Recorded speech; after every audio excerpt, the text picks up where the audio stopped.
It doesn't matter what plays you call if you don't have the personnel to run them.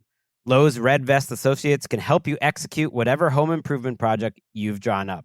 On top of that, with the Lowe's app on in-store mode, it's easy to call your own number and find anything yourself. Or if you're really under pressure, order online before 2 p.m.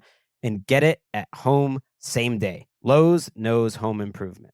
Lowe's is an official partner of the NFL, same day valid on eligible in-stock items in select zip codes only, subject to driver availability. Fees vary based on purchase, exclusion, and more terms apply. See Lowe's.com/same day delivery for details. You go into your shower feeling, but as soon as you reach for the Irish Spring, your day immediately gets better.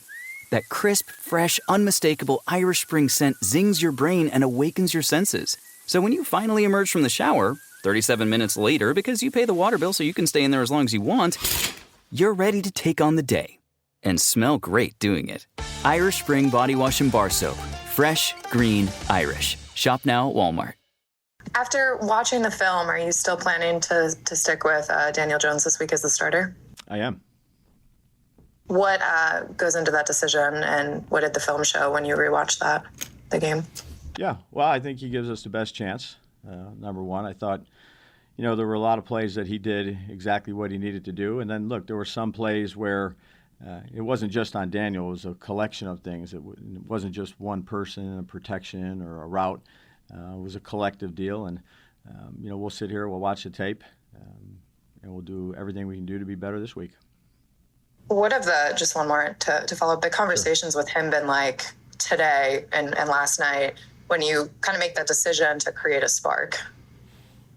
Yeah, I was very transparent. It was 11 minutes left. We were down 28-3. We didn't have a lot of stuff going. So we're going to go with Drew, put a spark, and try to put a spark into the offense a little bit. And that was it. So we just met for a while today, had a good meeting. Like we normally do, we'll meet here after this press conference, go through all the tape, and get ready for Pittsburgh. Paul Schwartz. Hey, Brian. Paul. Hey. This is your first year with the Giants calling the plays, obviously many other times. Is there anything you have to look at now, or you do look at now as the play caller, that can help Daniel and help this offense? In other years, you were the head coach, very involved. Now you're the play caller. Yeah, I think, look, we meet, like I think this was similar to the question from last week. We meet all the time. We try to put together a really good plan, as good as we can, and then, ultimately go out there and operate and execute it and make adjustments as we go. That won't change. We'll continue to do that. Obviously, the results aren't what we want them to be, but we're working hard to fix the things we need to fix to get different results. Is this as I don't know, stymied or whatever? I mean, the points just aren't there. You know what I mean? And it seems to be going downward with the yards and the points and the explosive. Is this, at a level that is very difficult for you to even accept? Well, yeah, you never accept where we're at, whether you're on top or obviously where we're at right now, which is not good enough. I've clearly stated that. We'll do everything we can do to improve the things we need to improve on, to correct some of those issues that we're having, and ultimately score points. That's the job, and not getting that done. Again, two of the big things we need to keep working on to correct, to help those things, are explosives and third down. And going back and evaluating those things. We're just off a little bit here. One more real quick. You staying with Josh as the left tackle? Yeah, we'll have that discussion here. We've watched the tape. We're not there yet. I thought that early on, there was a couple plays in there, one off of a jam and another one that could have been better. I think he settled in. It was his first time playing, so there's some things he did better as the game went on and made some improvements. And we'll see where we're at here.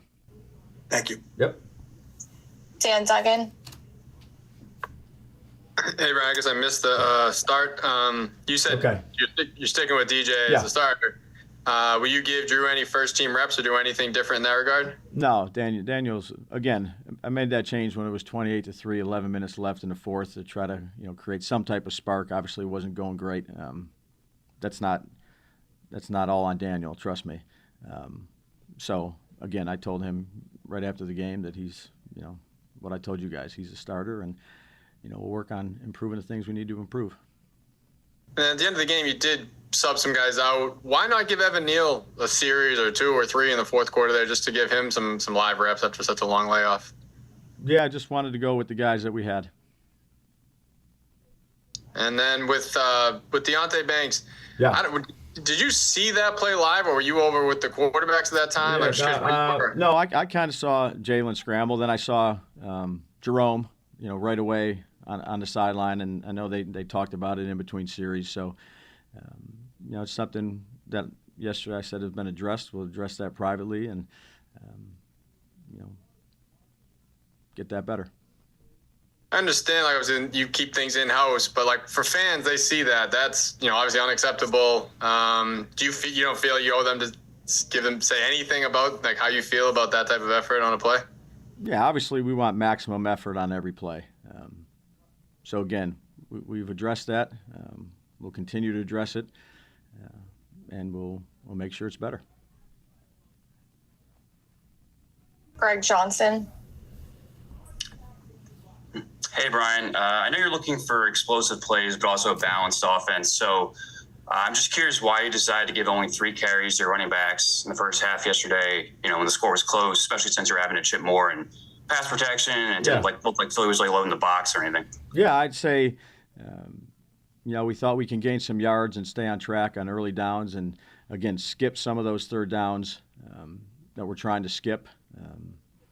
Again, I thought first down, second down was not as effective as it's been throwing the football. It wasn't terrible. It wasn't great. It was somewhere in the middle. So, again, that was part of the plan that we went into to try to move the ball and to try to create a little bit more explosive plays. And then you adjust as you go. Thank you. Yep. Tom Canneman. Brian, we're never in the meetings that you have with the coaches. I mean, is it like a no-holds-barred meeting that they look at the film and say, Brian, are you thinking about this? Or do they, just you ask for their opinion and they respond? Well, what we do, Tom, is we go into the meeting room, we sit down, and we watch the tape together. And we go over it with a fine-tooth comb. Every position, every technique, every call, and you discuss those things, and you make sure everybody's on the same page. You do that for all 3 phases, and then you meet with the players so that everybody's aligned in what we're saying. So nobody's holding back, like Mike isn't coming up to you saying, look, you got to do this more, or is that already open in the conversation? Yeah, you talk about everything, Tom. At least the last 25 years that I've done it, it's, you go through the tape, you see the corrections you need to make, whether it's schematically, whether it's timing, whether it's personnel, whether it's technique, whether it's fundamental, whether it's situation. You go through everything. So it's good, productive meetings, got a good staff, good conversations all the way through, and, you try to be better the next time around. Thank you. Yep. Ed Valentine. Hey, Dabes. Did you have any problem with Malik expressing some frustration last night? Saying that he was open a lot more often than he got the ball. Look, when you lose a game like that, I hope people are frustrated.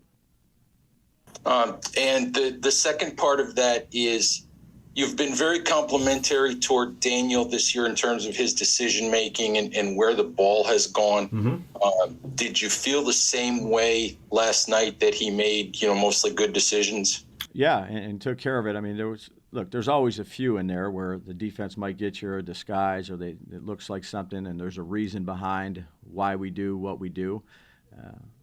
But, yeah, he's taken care of the ball. He's made the right decisions for the most part. And we'll go ahead and work hard to get ready for a great Pittsburgh Steelers team. Thank you. Yep. We'll take 2 more. Andrew Crane. Brian, when you went back and watched kind of the rest of the film alongside Josh on the line, what maybe stood out as kind of maybe a glaring issue, or what do you want to kind of see from that rest of that group into this week? Are you talking about as a team? As the offensive line. Offensive line. Yeah, again, we had one person in that hasn't been in. I'd say the communication process was good. They didn't do a whole lot defensively. But, the techniques and things like that, it wasn't just one person or two people. It was kind of spread out, and everybody had their hand in it. There were some good things. Just, again, at the end of the day, our job is to score points. And we got to work to continue to do that. Last one, Pat Leonard.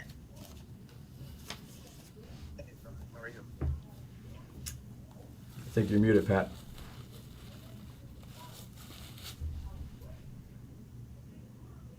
You can't hear me? No, I got you, bud. Oh. What did John Mara and Steve Tisch have to say about yesterday's game, if anything? Yeah, again, we have conversations. I know you asked this a bunch. Respect it. We have conversations after every game. I'll keep those conversations private. On the Malik question that Ed asked, yeah, I think the question would be more, not that are you happy he's frustrated, but it seemed like he was intimating basically it wasn't me. Do you have a problem with that kind of attitude? Like, when the team loses, a player kind of saying, well, I did my job. I don't know about everybody else. Did he say it like that? He said I was open. He was open a lot. Yeah. He was asked about the lack of balance impacting the passing game, and he said that's not his job. His job's to get open, and he was open. Yeah, I don't want to imply what he was or what he wasn't saying. Again, I have a good conversation with all our guys. We'll have one right here in a minute. I respect Malik. I respect all our guys. I don't want to imply as to what he said or what he didn't say. If he said he was open quite a bit. Whether you're ordering wings for the game, whipping up a 7-layer dip, or ordering pizza, there's something about football that makes you want to eat. And this football season, Uber Eats has the best deals on game day food, no matter what you're craving. From 2-for-1 pizza to buy one, get one wings. Uber Eats will be dropping new deals each week all season long. Uber Eats, the official on-demand delivery partner of the NFL. Order now for game day. Terms and conditions apply. See app for details. You go into your shower feeling, but as soon as you reach for the Irish Spring, your day immediately gets better. That crisp, fresh, unmistakable Irish Spring scent zings your brain and awakens your senses. So when you finally emerge from the shower, 37 minutes later, because you pay the water bill so you can stay in there as long as you want, you're ready to take on the day and smell great doing it. Irish Spring Body Wash and Bar Soap. Fresh, green, Irish. Shop now at Walmart.